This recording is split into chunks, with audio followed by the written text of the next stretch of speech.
Welcome to the Mavens of Marketing, a weekly podcast hosted by me, Rachel Durkin. And me, Carrie Barrett.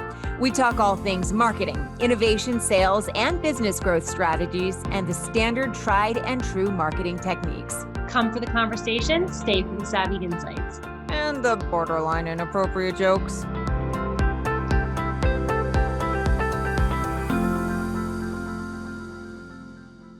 Welcome to this episode of the Mavens of Marketing. I'm one half of your lovely and talented co-hosting duo. I'm Carrie Barrett, also joined, of course, by the additionally lovely and talented co-host Rachel Durkin. How are you? I'm good. I feel like that was a loaded answer.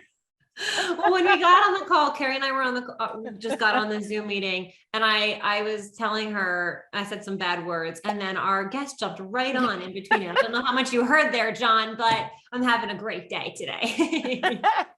Oh, that's good. I got the rated G version. It was okay. So. Good. Very good. Well, there's always time for it to go downhill. Yeah. So challenge us. We can make that happen if you really want to try. John, how are you? This is John Wall, our fabulous guest for today's episode. John, it's great to have you with us. You want to jump in and sort of share some of your background with our audience, a little bit about what you do? Sure. Thank you. Yeah, I've been dying to say good morning, Maven. So that was the first thing I wanted to say to you guys. I was very excited when you said that because no one has ever said that to me before. And it actually made me feel really good. I can't believe I'm the first. Yeah, I guess you have to be the right age group. Of course, there have been remakes, so that's okay. It's come around. My name is John Wall. I work for a company called Trust Insights. We're a marketing consultancy that helps marketers just become better marketers. And at the core of that is with marketing analytics. My partners, Christopher Penn and Katie Robert, were at Shift Communications in Boston, where they were doing a lot of analytics of PR programs, everything happening in that space. And they were using some cutting edge technology as far as machine learning and artificial intelligence. And it got to a point where their clients said, hey, this is great for PR, but we would love it if you guys just did this across the board for us on all our marketing programs. And so they spun off to start Trust Insights, which applies this technology to marketing campaigns. And then at the same time, I've been doing the Marketing Over Coffee podcast with Christopher Penn for more years than I care to say now, even. It's been around so long. But I've done 7 startups over the last 15 years in the Boston area. Wow. And what we found was that one of the startups I was working with went down in flames, was a spectacular crash and burnout. And Chris, that makes me feel better. Well, good. We're not the only ones. Yeah, you're not the only ones with maniacs failures. And I even had one where the founders did end up going to prison. So that's like, I have some real, crazy. I had a client recently who just went from prison. And come on. Okay. This is for another episode. We should do a whole criminals and marketing episode. Oh, criminals and maniacs too, because there's plenty in the startup world. There's so many insane people. People don't even realize how bad it gets. I've seen a little bit in the news lately. Well, yeah, that we could do the one-upman crazy game here. We could be here all week. We would have no trouble with that. But at one point they said, hey, look, all this business is actually coming from Marketing Over Coffee. You've earned the trust of all these people talking marketing and tech over the years. Talking marketing and tech over the years, if I can get that out. And so I started working with them about 2 years ago now, and it's been going well. We've got a lot of business going on, and COVID has actually accelerated things, which is kind of crazy. But it's always an adventure, and everything seems to be on fire every day. But at least we're making clients happy and trying to stay alive. So talk to me with the specifics of analytics, and what do you actually do for clients? Marketing is this big world. So I'm understanding you're blending marketing and technology to get the answers we need, but just talk to me about that in a little bit of detail. Yeah, sure. And I can start, the most exciting stuff is using machine learning and artificial intelligence to do predictive marketing, to say, okay, here's where everybody is. This is where people are going to be in 6 months. That's one aspect of it. It's huge for content marketing because you can say, okay, these topics are going to be hot. So you need to be producing all this stuff now so that you're ready to drop it a month from now, 2 months from now. We've got all the holiday stuff going, right? People don't realize if you don't have all your holiday campaigns done by now, you're already screwed. It's too late. You're not going to get ahead of that. So predictive is the exciting thing. Everybody gets worked up over that. The second big bucket is analytics and attribution, just being able to say, here's all your deals. This is where they actually came from. Like these white papers are working. This advertisement stuff is working. These social channels are not working. You need to cut them off. So everybody wants to build those models and, figure out where things are coming from.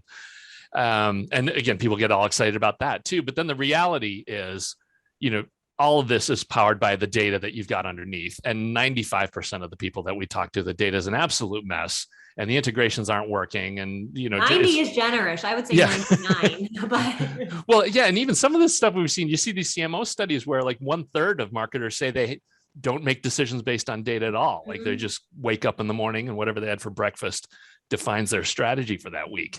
But yeah, so cleaning up the data is really where we jump in with all of our clients and start. And for most of them, it's Google Analytics. It's the right mix of does enough to make it really effective. And of course it's free. So everybody jumps on board with that. More advanced clients will get up to Adobe or other systems, but yeah, so we spend a lot of time just getting their data in order so they can see where they're at, and then hopefully get them to a point where they can know where to go. So speaking of knowing where to go, where are things going? What are the trends in AI? What should we expect? At the time of this taping, there's a whole bunch of stuff going on in the news when it comes to predictive and social and all that other stuff. But where do you see, where is it going? That's the question. Yeah, things are just kind of a mess right now. There's so much going on with privacy. We really see everybody locking down their data. And then when you layer on top of that, the fact that COVID has screwed up all the data too.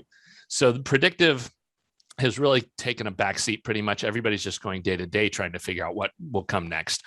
But again, at least if you have your data in order, you can figure out what happened yesterday and apply it to tomorrow. But yeah, on the big privacy front, of course, is, everybody's talking about the cookie apocalypse or whatever, buzzword you want to use for that. But the fact that there's just going to be a lot less data as far as tracking people as they go around. I mean, it's become absurd now too. Everybody knows this, where, you talk to your kid about the fact you need to go pick up some sneakers this afternoon. And now suddenly on Facebook, you're getting sneaker ads and, YouTube ads for sneakers, and it's just everywhere. Yeah. Yeah. It's totally insane. And so that's getting locked down. But then on the flip side of that is like, well, if you do shut that all off, well, then we're going back to mortgage ads and Punch the Monkey and all this stupid stuff that has no relevance. So, you do have to trade privacy for relevance. But so, yeah, that is huge. And then there's this stuff going on with iOS 15 where they're locking down email, and they're not going to allow, you basically don't see the same kind of open tracking. You don't know what content people are reading. So you're losing more data there. And, a lot of this is sold to us under the guise of privacy, but really it's these, tech titans just fighting over the data and who gets what. I mean, basically Apple has said, look, we're tired of giving Facebook a free ride on all this data and being able to see what's going on. So we're just going to shut it all off. And it's a free for all. It's Wild West. Pretty much every day you have to wake up and strap on your revolver and hope you can shoot your way out of the problem you've got in front of you. I gotta tell you, I'm all about, at this point in my life, I'm giving up my privacy. I wanted, my Roomba broke and I just walked through my house screaming, I need a new Roomba. And then Amazon came. When I went on Amazon next, I had all these discounts for it. I was like, perfect. It's exactly what I need. Now, am I giving up my autonomy? Probably. But am I getting a discount on my Roomba? Absolutely. So, I could think of better things to ask for than a Roomba. All right. Well, I would be very terrified to open your Amazon app carry and see what there is. I know there's no easy way to clean that out. You need to be able to flush the stuff out. Yeah, I mean, you boomeranging really do. Back. And now with geofencing, I always know what my husband's looking at. I'm like, oh, really? Are we gambling again? Not that he has a gambling problem, but I can just put it there. And when my kids get older, I'll know when they're into bad crap. But let me back up for a second. How are you handling, how are you advising your clients on analytics? Like I can tell you when we're doing social ads now, we have to spend so much more time allowing the algorithm to adjust itself and do retargeting strategies in order to get the data right, because there is just a huge hole in the historic data that we've got in order to make smart decisions for our audiences. So what advice are you giving to your clients now on how to deal with all these changes? Yeah, so much of it is try and wean yourself off the third-party data. I mean, we know that for most organizations, that's like telling them to exercise and eat right. I mean, we've got little chance of that. But the reality is, if you can get all the prospects and customers into your own database so that you've got the relationship with them, then you'll be fine no matter what happens. So trying to do more stuff where you get low bar conversions, it's like get a free white paper or a quiz or just whatever, something so that you can open up the communication and not have to just be pumping, $2,000 a month through Facebook to keep that flow of leads, that you need to stay alive. So that's a big part of it. Getting as much as you can in your own infrastructure and your own data is the best way to survive, because you never know when things are going to get pulled out from under you. So, and I totally agree with that. We have a workflow division here at Paradigm, and we implemented that after we saw how many clients didn't have the right CRM or terrible data in their CRM, or again, that 99% number. So I'm with you. It's about filling the pipeline and filling your own database and then engaging it, in my opinion. So I think it sounds like we're on the same track with that. Let me ask you another question in the light of, this is probably going to air in a few weeks. So hi, everyone, a few weeks in the future. But, just yesterday, right, Congress heard from the whistleblower at Facebook, and they were talking about the impact on happiness and polarization and all that good stuff. But how is this data and digital ads pushing fake news? And thank you for that sample question, by the way, but I think it's very relevant right now. Yeah, that's a whole thing that is kind of missed in all of this. And Google is at the heart of a lot of it. Facebook takes the blame, but it's actually Google that encourages and provides the money to make this work. So everybody sees, like, let's put anti-vax out there, right? There's all these anti-vax stories that show up on Facebook, and it's like, oh my God, your neighbor, or even worse too, they know that if they go even darker, it'll go even further. So they'll be like, yes, children are getting abducted in your neighborhood this week. And you click through and there's an article to some marginally sketchy website that's filled with ads. And so what's happening is those sites, they just want to drive traffic, and they'll get paid for running those ads. So there's all these stories of these Eastern European countries where once a month, when Google cuts their checks, the clubs explode and the parties start, and everybody's breaking out crystal because so much money gets dumped into these places, and it's all fed by the fake news cycle. Yes. So pretty much all the garbage stuff just generates profit at the other end. But then also part of that, though, it's not, Google provides the money that makes this happen. Facebook leverages our psychology to make us go to this place. I mean, really, Facebook, as far as serving up information and educating us, it's sort of like all you can eat donuts. I mean, it's the worst possible stuff that appeals to the lizard part of your brain that you just want to click and read more every day. And so, to credit Facebook, and they never knew that they were going to become the globe's greatest news source, right? I mean, they just were like, hey, let's put everybody's pictures out there and like them and make fun of people. And now suddenly they're this news channel where they actually do have to practice some editorial constraint and figure out what can be posted and not just let everybody post everything all the time. So, it's all a mess, and we're working our way through it. I think in some ways it's kind of like we're teenagers learning how to talk to other people, and really all this needs to be absorbed, and we need to figure out what we want to do with what actually gets presented as news and fact, and regulate that more, because the current pace can't continue because it's just so much strife in the outside world. And as somebody who obviously understands the value of this data, what's your opinion? I don't want to get political, but what's your opinion on that? Where's the line? Well, that's a great question. You'd like to just say, well, it's limited to fact. And really, it's not that difficult to require people to drill down 2 or 3 links, to prove that whatever they're posting is true. And hopefully, unfortunately, it can't be proactive, but machine learning can do a lot of that. Once you have proven 10 or 20 things as false, then you can have the system say, okay, every other time these things come up, go ahead and just shut them down immediately. But the other big thing that they're not doing, which I think needs to happen, and it's a slippery slope, but is more reputation management. When you're on social media, you should have a reputation score. If you've posted 35 sleazy things in a row, you should lose your ability to post. And there's really no identity verification either, too. And a lot of people freak out. I mean, I would be okay with putting in my social, to get access to post and be able to prove that it's a one-to-one person. But when you start talking about stuff like that, people start to break out the example of China where like, yeah, you have a social reputation and, you don't even get to leave your house if your score's not high enough. And, Right. you're being monitored by the government and everything Yeah, gets. I don't know. Maybe that's not such a bad thing. When you look at the people that die because of anti-vaccination, people that are afraid to get shots where the science is clear, right? You go to these emergency rooms and it's like 98% of them didn't get the vaccine. There's human life at risk there. So oh, go ahead.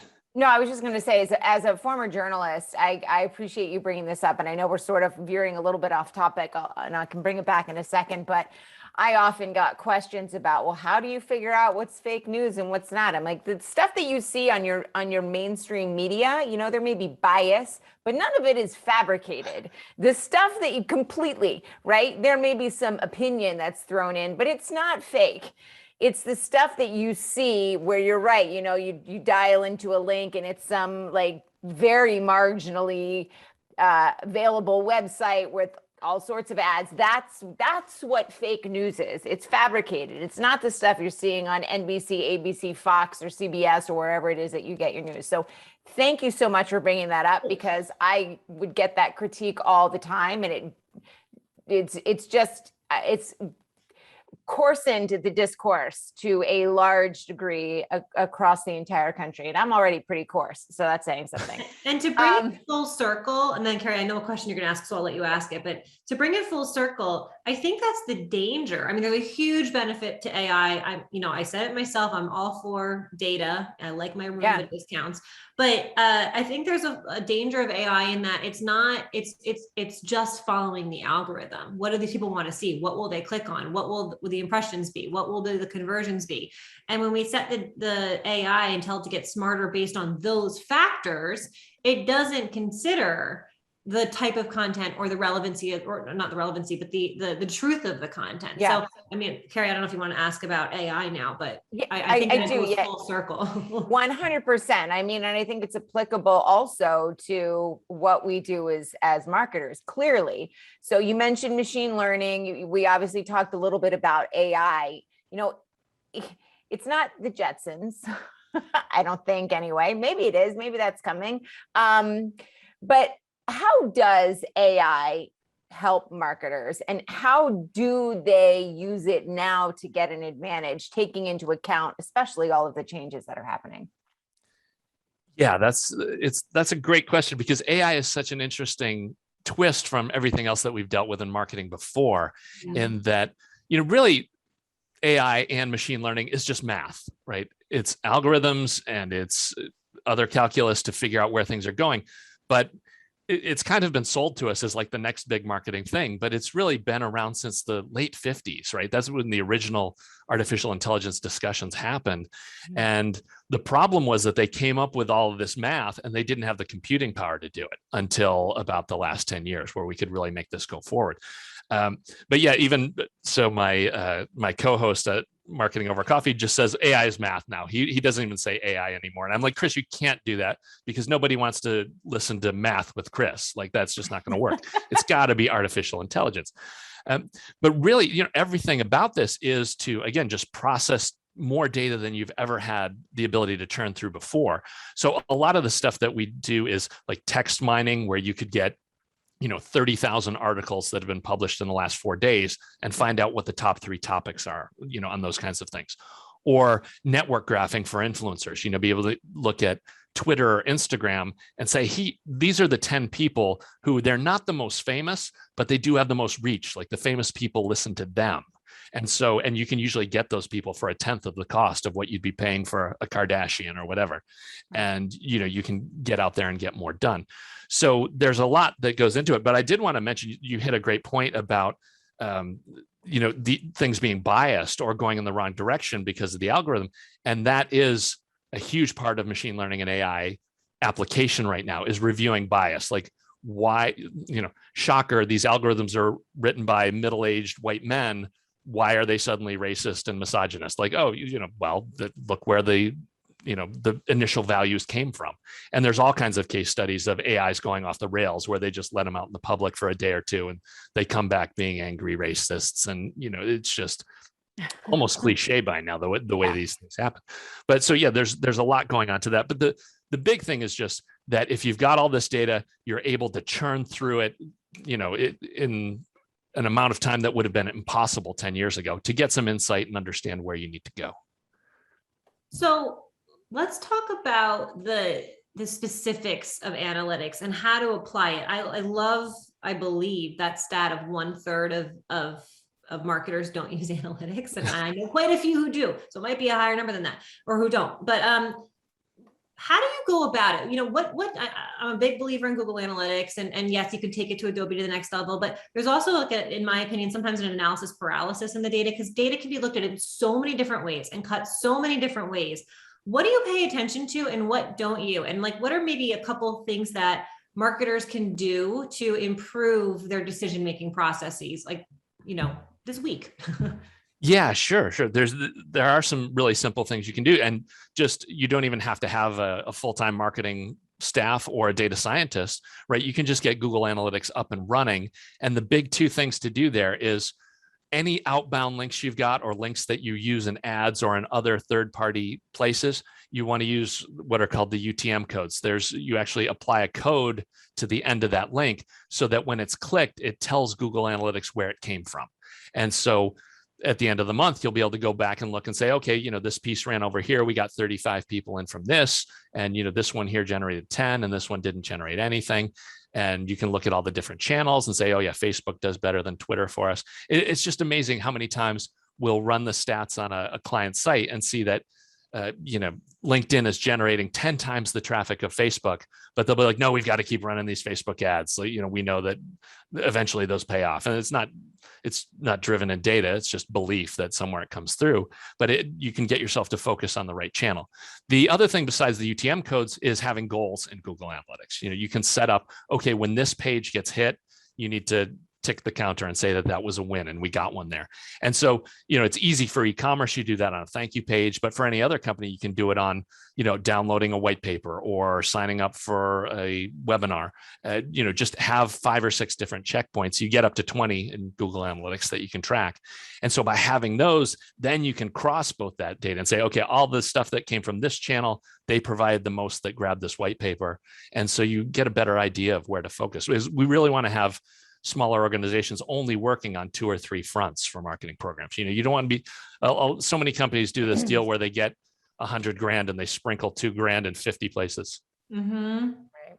Yeah, I think that's really smart. I have a client who shall remain nameless that uses Pardot, and they have the point system where, based on interactions, they get assigned points, but the sales team won't touch the prospect until they get to a certain amount of points. And I think that's a huge missed opportunity, because you can't put the same weight into an algorithm that, if a lead is hot at a different time. So I think sometimes the rules in data are meant to be broken or bended or looked at differently. So I'm curious as to your opinion on the HubSpots and the Pardots of the world. I'm obviously they're amazing infrastructures and software systems and tools. Do you believe in any of them? Do you use any of them? Are you scared? Are you scared as I am of some of them? No, they are great. The thing with those is they constantly need to be trained. Like lead scoring systems like that are only valid until after you've had 3,000 leads go through the system. Mm-hmm. And you kind of know, because there are companies that are, Amazon is way beyond that, right? They're like, oh, you bought these 4 things, you will buy this in 60 days. We know they that. know me so well. I feel like they're my best friend. Yeah, that's like the ultimate AI application is you reach a point where your business can do things that no one else can do because you have so much data to sit on. But yeah, those things constantly need to be, and that's kind of the fun of starting with a small organization. When you're about 20 people and you've got 8 people on Salesforce, you're going to get all this crazy stuff. You're going to find out, oh, well, there's this one company where once the white paper hits, like the whole play, you'll see 5,000 downloads and suddenly one day you'll have 2,000 leads come in. You're like, no, they all have 10 points. That's all a waste of time. You need to rework your scoring priority because you're coming up with trouble. And the other thing, so many of those are tagged to lead gen magnets where stuff is free. So this always happens. I had years ago, a client did a commercial with John Cleese from Monty Python, and they got 150,000 leads in. Well, these are people that just wanted to watch a John Cleese video. Like they weren't even in internet security. Those were garbage leads. And now they had the problem of, okay, how do we work our scoring system so that those maybe don't get discounted, but we need to separate the funny video people from the people that actually have money to spend. Yeah. They usually don't go together. Is that what you're saying? There's a whole lot of freeloaders. You can stand out and you can stand at Times Square giving out $5 bills, and yeah, you're not going to find anybody that wants to buy a Learjet, but you'll have a huge line all day long. I know, it's garbage. Like when I had clients in the early days that would want to raffle off an iPad if they were an accounting firm. I'm like, I just don't think you're attracting the right audience. If it isn't, but yeah, we haven't had those things in a while. With COVID, there's no shows. There's always like the thing. It's like, oh, the Bluetooth speaker, the iPad, the Sony PS4. There's always the thing. But yeah, there's too many homeless that show up to take that stuff. And we're running up on time, and I know we have to wrap up soon, but I think maybe we have a few minutes, or maybe we talk about it another time, but this concept of kind of garbage in, garbage out, like attracting the right leads into your system. I would rather have quality over quantity. Yeah. Right. So do you see that a lot? Do you see these challenges where they're bringing in data that's just not the right audience? And how do you handle that? Yeah, there is a whole, part of this and an art to this where there's vendors that will just say, yes, you need to measure everything. And you grab all the data and you put it in this huge customer data platform. Like CRM isn't even enough. You need a full 25 servers that you're going to pay $1 million a year to get all this data. And yeah, that's not true at all. A big part of this is figuring out, hey, we only need these 30 data points. We don't need 25,000 data points because there's so much overhead that comes along with getting stuff integrated to get it in, and then going through and keeping it clean and making sure that it's actually relevant. So yeah, that's the art of kind of the CMO and the data scientist of saying, okay, here's the customer experience. This is the path that we want people to take. And these are the pieces of data that, show up and move as you go that you want to watch. And yeah, that's just a lot of hard work. There's really no way around that. I would say that it's a messaging game too, making sure you know what your audience, your target audience wants, and you're using the right hooks or tools to bring them in that show a solution to their problem. So to me, it's a lot about messaging, but that's kind of what I do. So I'm biased. Well, yeah. And so much of it is tracking that messaging, because that's what people feel. A/B testing the messaging. Yeah. Yeah. Do A/B test and just have machine learning crunch the data for you. Don't think that like, oh, everybody that's 45 years old that lives within 20 miles of a metro area, like those are our customers.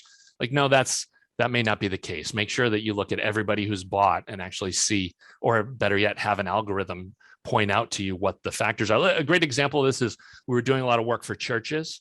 And we found out that one of the major indicators of if someone would get involved with this church was if they were also involved in a dog group on one of the social networks.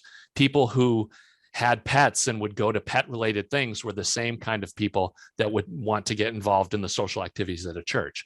And, nobody had ever found that, but they found that, they could get 20x the return on their ad spend if they just added dog lover to the mix. Yeah, I see really that interesting. So we are coming up on time. We always end our podcast with sort of a behind the scenes question, and the answers range greatly. So no pressure, but it should be good. What is? Don't mess it up. And you can make it up.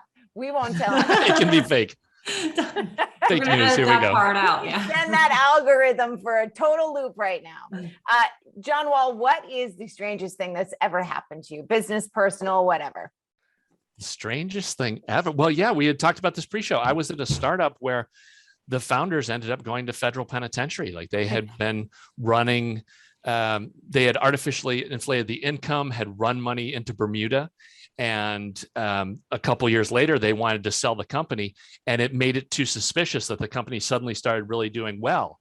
And they looked and it was like, well, yeah, that's because you funneled millions through Bermuda.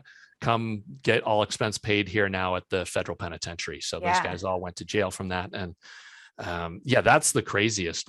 Well, they didn't go to court and say, I started working with John Wall and that's I know they were doing so well. I got none of that. In fact, from what what I see, I think we actually got burned. I think there were years where goals weren't hit because the money had been funneled off before the bottom line was done. I have no proof of that, but that's okay. I'm fine throwing that out there now. We can add that into the story regardless. They can rot for all I care, but they've done their time. So they've paid their debt to society and are out among us again. So.